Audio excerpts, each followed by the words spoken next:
সবাই ভালো আছেন আপনারা? আমরা গতদিন কি মেইনটেনেন্স আলোচনা করছিলাম না? সেই মেইনটেনেন্স খালি কয়েকটা বিষয় নিয়ে করছিলাম তাই না? যে বিষয়গুলো ছিল সেগুলো আবার স্পেসিফিক তো সেটাই এমন একটা বিষয়, সেটা হচ্ছে আমাদের চাকা নিয়ে। আমাদের চাকা হচ্ছে কি মূল জিনিস, যেটার উপরে ভর করে গাড়ি চলে। চাকার সাথে কি কি থাকে? হুইল। চাকা মানে কি? হুইল। হুইলের সাথে কি থাকে? ড্রাম। তারপরে হুইল রিং। তারপরে কি থাকে? Tyre, tube. ঠিক আছে? এই সবগুলো মিলে হচ্ছে হুইল বা চাকা।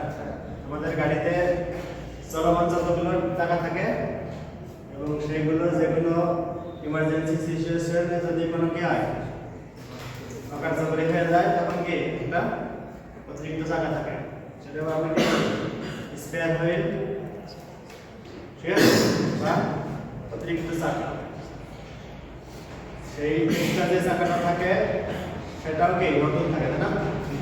চলতে চলতে সেগুলো চলমান থাকে, সেগুলো কি হয়? ক্ষয় হয় এবং এক্সট্রা রাখা হয় ওগুলোর ব্যাকআপ হিসেবে। তো এই টায়ার এবং চাকা দিয়েই হচ্ছে আমাদের চলা, মানে ইঞ্জিনের শক্তিটা ঘোরায় ট্রান্সমিশনের সাহায্যে চাকাকে ঘোরায় দিবে। চাকা ঘুরলেই গাড়ি চলবে। এখন এই চাকা ঘোরাকে চাকার সাথে যে রিং আছে বা ড্রাম আছে, এর সাথে যদি আমার রাবার জাতীয় টায়ার না থাকতো তাহলে কি হতো? লাইন কাটতে ট্রেনের মতো লাইন তৈরি করা লাগতো, রাস্তা দিয়ে চলতে পারতো না, তার ব্রেকিং ডিস্টেন্সটা সঠিক থাকতো না, লোড বেশি নিতে পারতো না, তারপরে কি চলতে চলতে বেশি ক্ষয় হতো এবং কি হাঁটলে চলতে হতো, তাই না? যেমন ট্রেনের মধ্যে নির্ধারিত লাইন থাকলে সেই লাইনের মধ্যে যাইতে হতো, যদি লোহা থাকতো সেক্ষেত্রে কি দিছে? টায়ার সেট করে দিচ্ছে। এখন এই টায়ারটা হচ্ছে রাবার তৈরি, ওর সাথে বিভিন্ন ধরনের টায়ার দেওয়া, যেগুলো সুতা বা স্টিল বেল্টেড, ঠিক আছে? এগুলোর ভিতরে কি থাকে? হাওয়া ভর্তি থাকে, প্রেশার ভর্তি থাকে, সেই হাওয়ায় ওটাকে খুলে রাখে, খুলে রেখে সেটাকে চলতে সহজ করে, গাড়ির ঝাঁকুনি অনেকটাই রক্ষা করে, তার ব্রেকিং ডিস্টেন্সটা সঠিক রাখে, তারপরে কি আপনার চলতে সহযোগিতা করে, জ্বালানি খরচ কমে, প্রেশার কম লাগে, শক্তি কম লাগে। সেই ব্যবহার করে আমাদের যে টায়ারে যে ক্ষতিটা হয়, আমরা যদি রেগুলারলি মেনটেন না করি তাহলে কি হবে? বেশি ক্ষতি হবে, বেশি ক্ষয় হবে, আর যে কার্যকরী ক্ষমতা সেটা খুব দ্রুত শেষ হয়ে যাবে। এই জন্য এই টায়ারের যে কাজগুলো আছে সেগুলো আমাদের করতে হবে।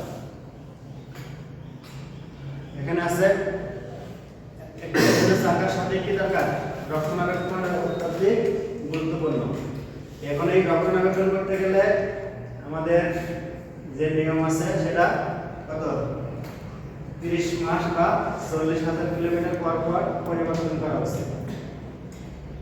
কিন্তু সেটা হচ্ছে ব্যবহারের উপরে ডিপেন্ড করে কম বেশি হতে পারে, টায়ারের মানের উপরে ডিপেন্ড করে কম বেশি হতে পারে। সবচেয়ে বেশি যেটা প্রয়োজন সেটা হচ্ছে আমাদের এয়ার প্রেশার, মানে টায়ারের বাতাসের যে প্রেশারটা, সেই প্রেশারটা সঠিক মানে রাখতে হবে। যদি আমার টায়ারের এয়ার প্রেশার কম থাকে বা বাতাসের পরিমাণ কম থাকে তাহলে কি হবে? এক ধরনের ক্ষতি হবে, বেশি থাকলেও আরেক ধরনের ক্ষতি হবে। যদি কম থাকে তাহলে কি ক্ষতি হবে? টায়ার বসে যাবে, তারপরে কি হবে? প্রেশারের ফেটে যাওয়ার সম্ভাবনা থাকবে, আবার কি হবে? ইঞ্জিনের শক্তি অপচয় হবে, তারপরে কি হবে? ক্ষয় কোথায়? দুই পাশে। যদি হাওয়া বেশি থাকে তাহলে কি হবে? মাঝখানে বেশি ক্ষয় হবে টায়ার, আবার সেটাকে বাঁচতে যাওয়ার সম্ভাবনা বেশি থাকে, ঠিক আছে?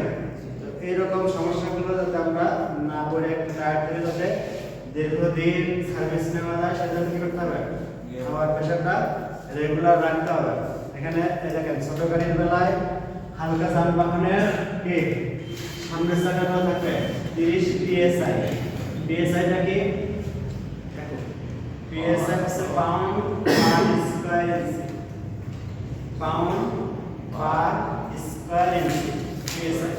30 পিএসআই মানে বাতাসের বা চাপের একক হচ্ছে কি পিএসআই। ঠিক আছে, পাউন্ড পার স্কয়ার ইঞ্চি। সেটা কোন জায়গায়?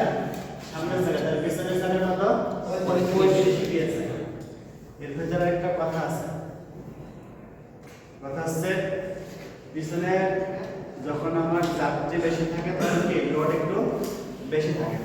কিছু কিছু ইঞ্জিন আবার সামনে থাকে। মনে করেন আমাদের যে পিকআপ গাড়িটা, সেই গাড়িটার পিছনে কি যদি আমরা লোড বেশি নেই তাহলে কি বেশি পিছনের চাকায় বেশি হাওয়ার প্রেশার দেওয়া দরকার।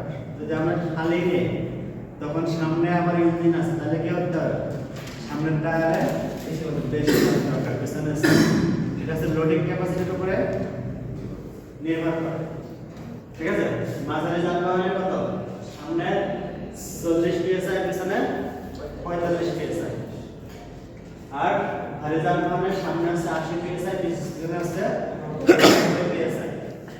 কিন্তু এখানে কথা হচ্ছে এই ভারী যানবাহনের আবার টায়ার সাইজ আছে। সবগুলোরই যানবাহনের হালকা হোক মিডিয়াম হোক আর ভারী হোক টায়ার সাইজ আছে।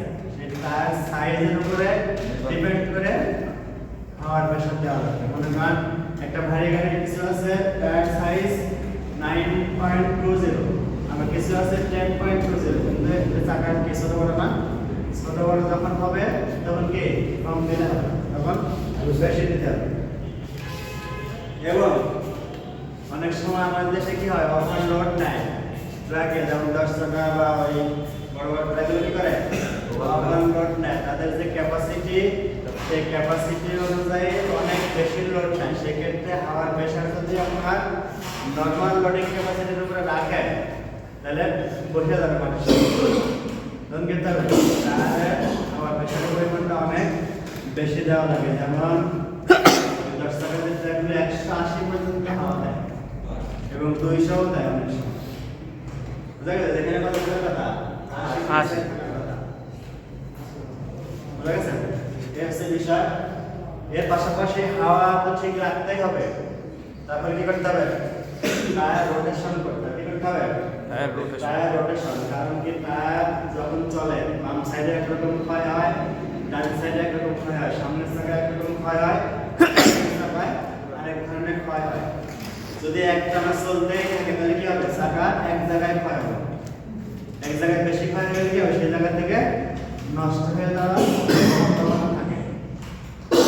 আবার আপনার এক্সট্রা যে চাকাটা থাকে, স্পেয়ার যে চাকাটা থাকে, সেটা কি বসা অবস্থায় থাকে, এটা কি ক্ষয় হয়? ওটা ক্ষয় হয় না। ক্ষয় না হলে কি করবে? ওইটাও চালাইতে হবে। যেহেতু আপনার 4টা চাকা চলতেছে, আমাদের লাইট ভেহিকেলের কি 4টা চলতেছে, একটা বসা আছে। যদি 4টা একটানাই চলে তাহলে কি হবে? 4টা ক্ষয় হবে আর নতুনটা কি থাকবে? বসা থাকবে, নতুনই থাকবে। একটা সময় এসে দেখা যাচ্ছে আপনার কোনো প্রকার সমস্যা হয়েছে, নতুনটা লাগালে ম্যাচিং ভাবে চলবে না। চলবে? চলবে না। তখন কি হবে? উঁচু নিচু হওয়ার একটা সম্ভাবনা থাকবে, তাই না? তাহলে কি করতে হবে? টায়ার রোটেশন করতে হবে। রোটেশন হচ্ছে সবগুলো চাকা যাতে সমানভাবে ক্ষয় হয়, লাগে, একটা খুলে একটা লাগে বা একটা সাইডে যেখানে গিয়ে দেওয়া আছে চিত্র দেওয়া আছে কি এই সাইডে দেখা তো, তাই না? এটা খুলে এখানে দিবে, এটা খুলে এখানে দিবে। আর এটা হচ্ছে কি এটাতে এখানে দেবে, এটাতে এখানে, আবার এটাতে এখানে, এটার থেকে এখানে। বুঝা গেছে? আবার কি এটা এখানে, এটা এখানে, আবার এটা এখানে, এটা এখানে। মোটামুটি কথা ঘুরিয়ে ঘুরে অবস্থান বলছে ক্ষয়ের উপরে ডিপেন্ড করে যেভাবে দেবেন সেভাবে ভালো হবে, সেভাবে দিতে হবে। কিন্তু এই কাজটা করতে হবে। কিন্তু rear and four wheel drive vehicle এই পাশে করুন। রিয়ার অ্যান্ড কি ফোর হুইল ড্রাইভ ভেহিকেল এই পাশে আছে কি ফ্রন্ট হুইল ড্রাইভ ভেহিকেল। বুঝা গেছে? ফ্রন্ট হুইল ড্রাইভ আর রিয়ার হুইল ড্রাইভ।